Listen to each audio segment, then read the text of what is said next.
وجوه يومئذ ناعمة لسعيها راضية في جنة عالية لا تسمع فيها لاغية فيها عين جارية فيها سرر مرفوعة وأكواب موضوعة ونمارق مصفوفة وزرابي مبثوثة.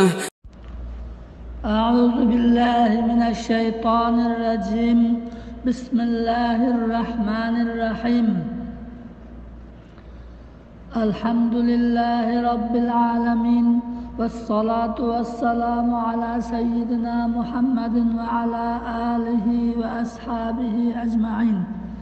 Assalamu alaykum hurmatli qarindoshlarim, hammalarining ushbu ulug' juma kunlari muborak bo'lsin.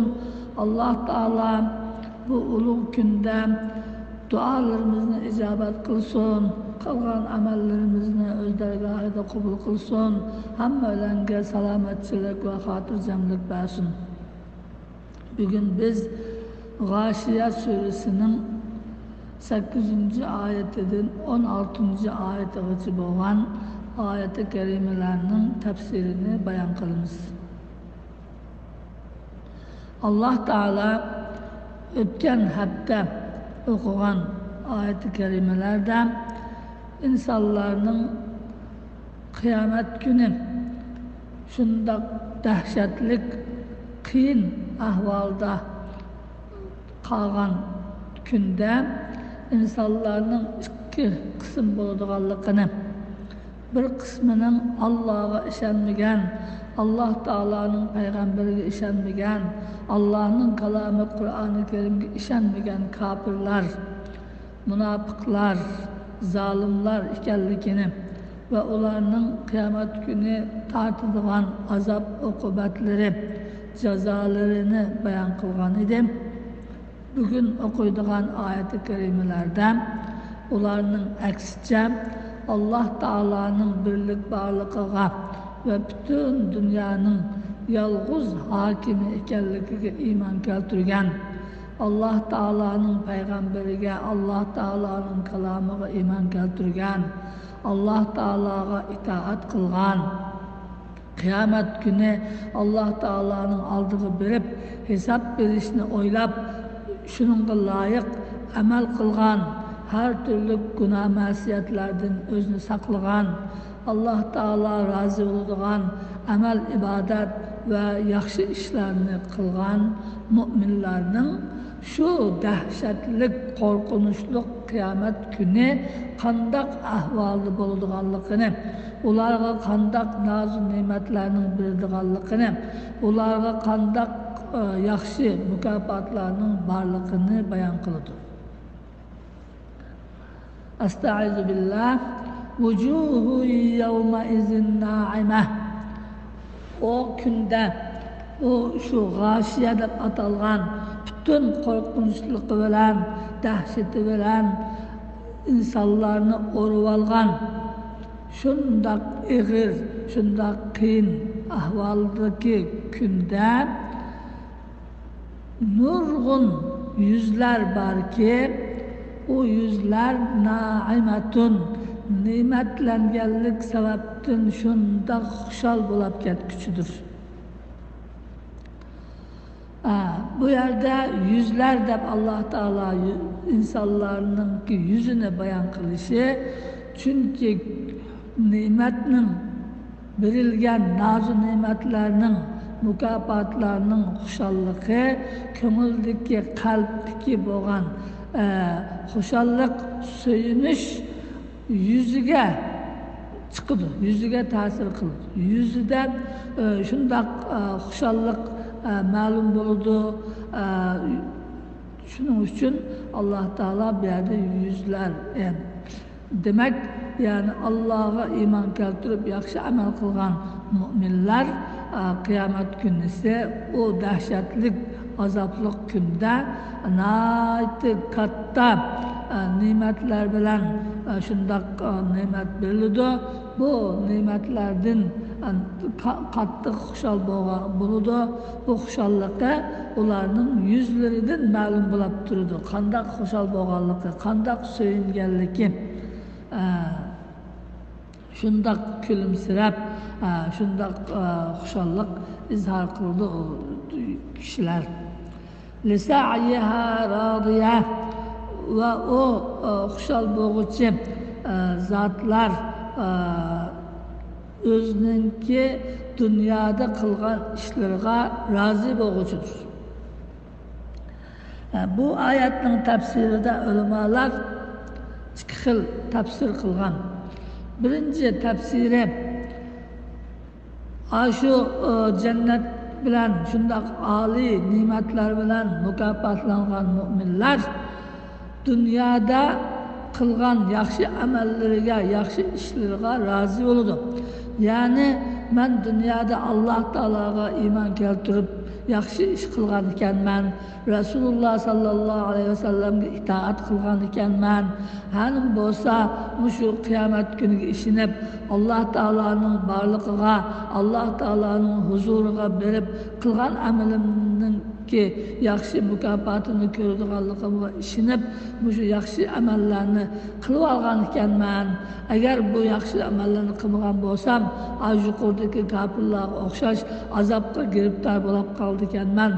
Hanım bo'lsa şu yaxşı ishlarni qilgan ekanman deb dunyoda qilgan yaxshiliklarni aslab, şu yaxshiliklardan mamnun bo'ldi, xushal bo'ldi, rozi bo'ldi degan bo'ldi deydi. İkinci ma'nosi Allah Teala ularga shundoq katta, shundoq deb tugatkusiz, tasvirlab bo'lgusiz shundoq katta cho'ng ne'matlarni beradiki, bu zatlar o ne'matlarga rozi bo'ldi. Yani uningdan boshqa bir narsa talab qilmagudek holatda shundoq ko'p şundak katta nimetlerini berdi. Şunun bilen biz emdi bunun razı olduk. Allah Teala'nın belginiga bizninki amellerimizden netçe hassa aşırıp bu nimetlerini belginiga biz razı. Bunun başka bir narsa talep kılmayımız digidek halatta Allah Teala şundak köp nimetlerini sanaksız nimetlerini bildi. Bu cennet ehli şu nimetlerge nahayet xursand bo'lib rozilik izhar qildi, rozi bo'ldi degan bo'ldi deydi. Her iki tafsir durust. Müminler kıyamet günü aşındak dehşetlik bir türlü insanlar dövzakı ketip bağlan, her türlü kıyınçılıklarına uçravatkan, her türlü azap okubatlar bilen cezalanıvatkanlıkını görgen halatta özlerinin şundak yaxşı mükafatlanganlıkını Allah Teala'nın ona cennet silip dep tügetküsüz nimetlerini ata kılganlıkını görgen vaxtıda hem özünün şu dünyada şu cennetke kirişke haqlıq boluş üçün kılgan emellerine xuşal oldu. Hanım bolsa şu işlerini kılgan ikenmen, şunun için Allah Teala'nın ki razılığa, rahmetine eriştim. Hanım bolsa dünyada yaxşı iş kılıp ikenmen de şunun razı oldu. Hem de Allah Teala'nın bu bergen nimetlerinin köplükidin, katlılıkidin şundan xursand bulab, şundan razı oldu. Allah Teala ahirette müminlerini razı kılıp hem de boldu degüçlük halatta şunda katta nimetlerini berdi degan bo'ldi ayetning ma'nosi. Fi cennetin aliye o baxtiyar, o xushal bo'lguchi insanlarning turadigan joyi qayer bo'ladi desa, onlar fi cennetin aliye, nahayet yüksek, âli derecelik cennette bulunur. O âli derecelik cennette bo'lgan o cennetin içindeki barliq narsa âli derecelik bulunur. O şundak mertebesi yukarı, onun hiç narsa tenkenmeydiğen şunda âli cennetlerde bulunur.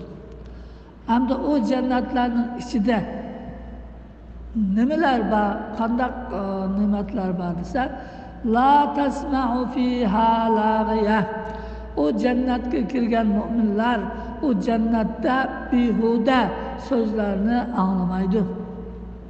Yani cennetteki müminler şundak birbiri bilen görüşüp, birbiri bilen sohbetleşip, birbiri bilen köngüllüşüp, şundak rahat paragat, şundak hoşal köngül etişip oturduğu kat'i birbirini rencitadigan, birbiriga ko'nglini buzadigan, ko'nglini og'ritadigan yomon so'zlarni, behuda so'zlarni, foydasiz so'zlarni anglamaydi. Her daim birbirinin ko'nglini xushal qiladigan, Alloh taologa shukr qiladigan, Alloh taoloni zikr qiladigan, her biri birbirininki ko'nglini ayab, shundoq chiroyli yaxshi gaplarni qilishib, ko'ngil etishib, shunda rahat parag'atda yashaydi. Her yüz yerde bu dünyadagiga o'xshash, bu dunyoda bir nechadan bir yerga kelsa, o gaplarning orasida bir-birini chiqib oladigan, bir-biriga ko'nglini ranjitadigan yomon gaplar, urush jidallar, majralar bo'ladi. O jannatda undan ish yo'q. Andaq yaman gaplarni, ko'ngil og'ritadigan gaplarni, yolg'on gaplarni ular anglamaydi. G'aybat shikoyat aytgan narsa yerda bo'lmaydi. Ular hamisha shundoq chiroyli so'zlar bilan, shundoq chiroyli bir-birining ko'nglini xushal qiladigan so'zlar bilan shunda rahat yashaydi. Fiha aynun cariye. O cennette ekip durduğun bulaklar var. O cennette kirgenlerinin ki cennette ırklar, östenler, şundak suyu, haselden tatlık, şundak her türlü tatlık sular daim ekip durdu. Bu dünyadaki o'xshash qishliqda o'stanlar qurib qoladigan, yozda yomg'ir yoqqanda suv keladigan emas. O jannatdagi sular, buloqlar har doim shundoq shildirlab eqib turadi. Shunda insonning ko'ngliga huzur baxsh qiladi. Har doim eqib turadigan buloqlar bor. Fiha sururun marfu'a. Ve o cennette naat yüksek götürülgen karvatlar, tahtlar var.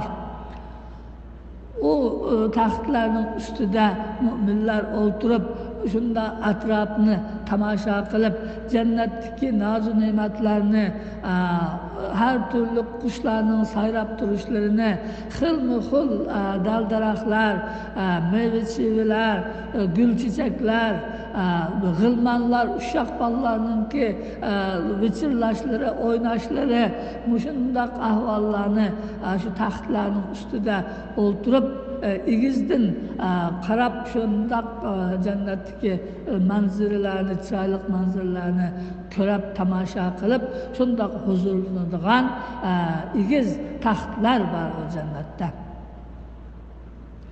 Ve akvabun mavdu'a ve tizilib ketgan qadahlar, qator tizilgan qadahlar var. Bu cennette şu bulak, ekip durduğun bulak var dedik. O bulakın ki östanın etrafında o östanın suyunun doldurulgan hıl çıraylık kadahlar. Bu kadah dediğimiz hem de istikanına okşaydıgan nemesi yok. Tutulgan sepi yok. Aslında çıraylık kadah. Bu kadahlar altından, gümüşten, her türlü kıymetli mücevheratlardan yasalgan bir-biridan chiroyli inson shunda qaraganda uni ishlatgisi keladigan, uni ishlatsa yana birisine qarab uni ishlatgisi keladigan, uningdan suv ichgisi keladigan, shundoq chiroyli har turli güzellikte yasalgan bu kadehler şu toldurulup şunda şirin tatlık sularga toldurulgan halatta tizilip durudu deydi. Hatta bu su içiş için onu tolduruşka mı hacet yok. O su her daim o istikallar toldurulgan halatta tayyar durudu.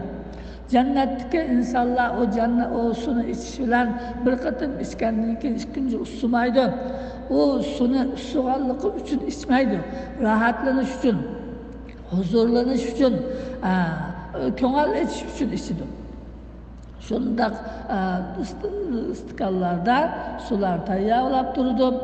Kaçan halısa, kaysını halısa şunu içip şundak huzurlanıp köngülünü rahatlanıp. Ve namariku masfufa. Rat tızı ötülgen yastıklar var.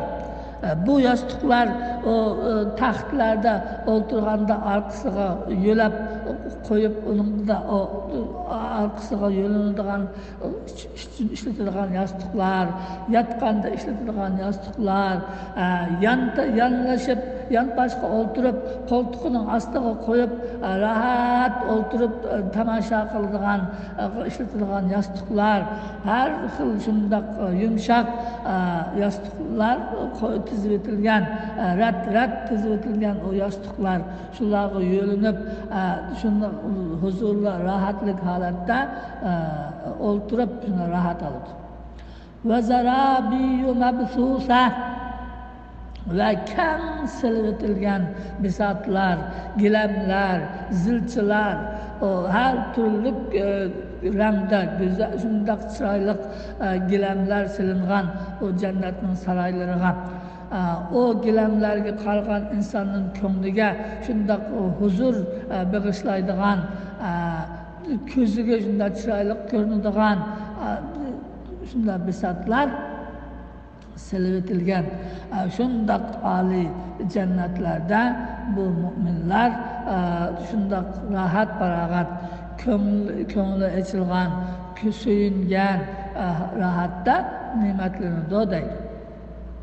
Mana Allah Teala bizge nima üçün bu dünyada bizge şundak haram yemanglar, haram iş qilmanglar, yaman işlerini qilmanglar, namaz o'qinglar, ro'za tutinglar, bir-biriga yaxshilik qilinglar, bir-biringlarning ko'nglini ranjitmanglar, bir-biringlarning haqqini yeyolmanglar, bir-biringlarga yordam qilinglar deb shundoq qilishga tegishlik ham shu dunyoda o'zimizga foydali ishlarni buyurgan, ham bu foydali ishlarni qilsak oxiratda mana bu shundoq katta ne'matlarni beradigan ishlarga Alloh taolo bizni shu dunyoda Qur'on avatib, payg'ambar avatib bizga bu yo'lni ko'rsatgan.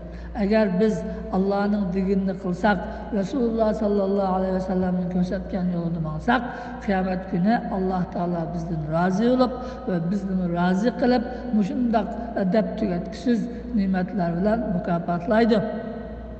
Bu haqiqat, bunun bu çoqum buludu.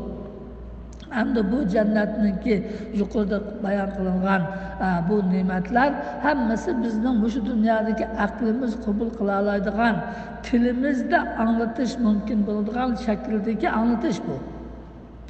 Ama o cennetteki narsalar o tasavvur qilib bo'lib bo'lmoqda shundoq oliy darajada.